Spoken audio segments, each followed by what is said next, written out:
विपक्ष के कुछ नेताओं द्वारा जनता को गुमराह करने के उद्देश्य से भ्रामक प्रचार किया जा रहा है।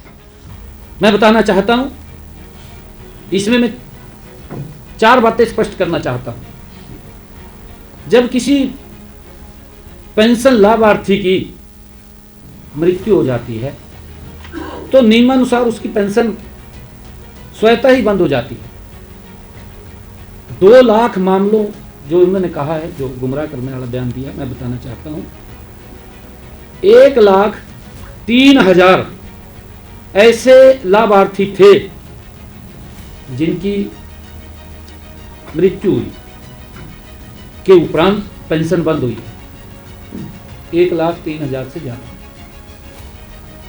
अक्टूबर 2024 से registrar general of India portal में किसी तकनीकी समस्या के कारण हमें हरियाणा में जो हमारे बुजुर्ग चले गए थे, ऐसे व्यक्तियों का डाटा नहीं मिला था।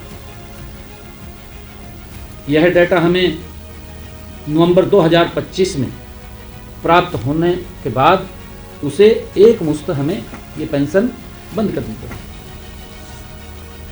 लगभग 37,000 ऐसे मामले हमारे सामने आए थे जिनमें वास्तविक आयु 60 वर्ष से कम थी। पिछले दिनों भी क्योंकि कोर्ट के केस हुए हैं, कोर्ट के अंदर रिस्टोर करने की भी बात करी गई थी कि ये पेंशन वापस ली जाए। आपके सामने है, क्योंकि क्वेश्चन मार्क लगता है सरकार के ऊपर भी।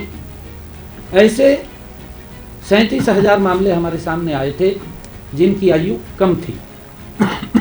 60 वर्ष से अधिक उन्होंने डाटा से छेड़छाड़ की गई और अपनी पेंशन को लगवाई।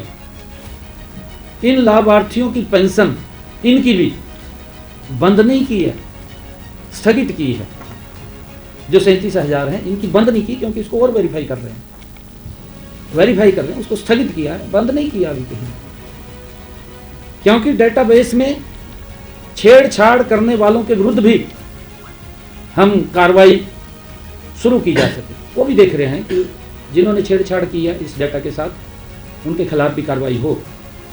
यदि ये लोग अपनी आयु 60 वर्ष से अधिक होने का प्रमाण पत्र देते हैं तो इनकी पेंशन पुनः शुरू कर दी जाए। मैंने कहा है, शुरू में कहा है कि हमें एडीसी को इस ग्रीवेंस के अंदर उनकी जो दिखते हैं, क्योंकि ये मामले ऐसे ही हैं। और मैं ये भी बताना चाहूँगा कि 39,000 मामलों में स्थानीय समिति, सेक्टर समिति द्वारा आय आधारित पात्रता का प्रमाण सत्यापन नहीं कराया गया। आय से अधिक उसका उनके द्वारा ही कराना पड़ता है, वो उन्होंने नहीं कराया है। इनकी पेंशन भी बंद नहीं हुई है। जो ये कह रहे हैं ना पेंशन बंद कर दी, क्योंकि वो सत्यापित कराएंगे और उसको स्थगित किया गया है। उसको इसीलिए किया गया है ताकि वो अपने प्रमाण पत्र को जो आय से अधिक की बात है उसको सत्यापित करा लें। तो कोई ऐसा विषय नहीं है। यदि ऐसे मामलों में आय का प्रमाण पत्र दिया जाएगा तो तुरंत उसका सत्यापन करवाया जाएगा और सही प्रमाण पाए जाने की सूरत में पेंशन उसकी शुरू हो जाएगी। इसमें कोई दिक्कत नहीं।